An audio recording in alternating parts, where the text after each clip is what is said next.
Hello and welcome to my bench. My name is Garrett and this is my first episode of a monthly series I'll be doing, basically going over what is on my bench at this time and going into kind of more detail of what I'm working on. I do most of my content over on Instagram. However, I want to start YouTube to just basically be able to talk more in depth about what I'm working on versus trying to cut everything down to very small digestible videos.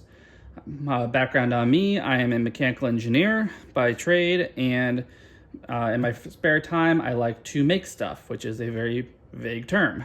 Most of what I do is metalworking. I specifically right now like a little bit more esoteric metalworking techniques, so I will look to things that were done hundreds of years ago and just try to replicate those. However, I dabble in glass blowing. I've done a little bit of ceramics work. Basically, kind of whatever new skill I find interesting, I go after it, I make a project with it, and then I kind of get bored and move on to the next thing. So right now on my bench, I have a hammer I'm working on, and I also have some of these cups I'm working on as well. The first thing I want to talk about is these glasses I'm working on. So these are blown out of glass, and I did these at the Toledo Museum of Art in their hot shop. I was able to rent some time, and the reason for the shape is that I heard a joke in college, which is if you take root beer and you drink it out of a square glass, you then are just drinking beer. So the joke being, if you have the root of beer and you square the root, you're left over with beer. It's a joke I have found hilarious for probably 6 or 7 years now. Most of the time when I tell people this joke, they just kind of give me a blank stare, but I chuckle every single time. To make the shape, I made this blow mold here, and you take a gather of glass, you blow a bubble into it, you drop the bubble down into the mold, you blow to inflate the bubble, and it takes the shape of the mold. You can see really well on this one here, kind of how it came out. These are not finished. I still need to take a diamond saw blade and just cut off the top and sand it smooth, and then these will be done. Some of these won't actually turn out well. There are some imperfections with these, but I should be able to get 2 or 3 of these to come out to be actually usable glasses. Glass blowing is something that I love to do. It's kind of almost like a Zen craft.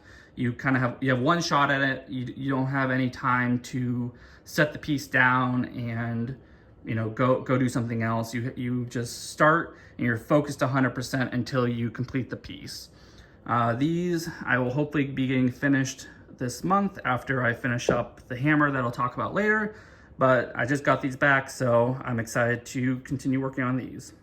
The second thing I want to talk about is this hammer I'm working on. This is a hammer I forged out of some 1045 steel last summer, and I'm using this hammer to learn this overlay technique. I'm using fine silver in this case, and the basic premise of this metal overlay is that you take a bladed tool like this. I have some high-speed steel lathe blank here and a custom-made holder, and you take this tool and cut a crosshatch pattern into the surface of the steel. And what that does is it raises all these little teeth and burrs on the surface that then you can take your wire here, which is very thin.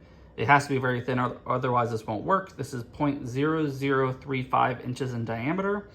And you take a tool and press the silver into those teeth and it just locks it into place. The silver basically smushes into all the burrs, and that's what does the mechanical locking of the silver. To do the pushing, I have this tool here. It is round, slightly domed, and highly polished. And what I'll do is I'll have this hammer here in a vise. I'll have the silver in one hand. I'll take this tool, I'll press the silver wire into the steel and just run this tool over the wire to lock it into place. And then I can just kind of bend it over and use that corner there to create a weak point in the silver to break it off. I did the scroll work here and also the bird with wire. For the bird, what I did was I ran some wire around the border, and then to fill it in, I just took strips of wire, laid them down next to each other the whole way through, and then took a burnisher to smush the silver until it became basically one homogeneous piece. I then took some punches and did some texturing on the bird to give it some life. So that's how the scroll work and the bird were done. The flowers were done differently. So for the flowers, I did some foil. This is 0.002 inches thick, and I hand forged this out with a hammer. Most people will use a rolling mill. However, I don't have one, so I just forged this out with a hammer on the anvil. And what I can do with this is take a punch, make a punch the shape that I want, and almost cookie cutter out a repeated shape. So each one of those flower petals, instead of having to build up with wire like I did the bird, I can just punch out a piece of silver and press that into the surface, and that locks into place. It's a much more economical way to do a repeated shape instead of having to have the skill to just do that shape over and over and over again and have it perfect. It's honestly, I like doing the flowers way more than all the rest of the stuff. It just works. There's no ifs, ands, or buts about it. You just punch it out, slap it on there, and it's stuck. To finish out this hammer, I need to first blacken the steel. That way the bird will pop. It looks dark in the camera, however, it's partially gray, partially black. I want to have it as black as possible, and I'm trying to figure out a way to blacken this without damaging the silver. Once that is blackened, I will put carnauba wax over the whole thing to protect the silver and keep it from oxidizing, and then I will throw a handle on it. I think this is hickory, if I remember correctly, and handle this, and then this will be done.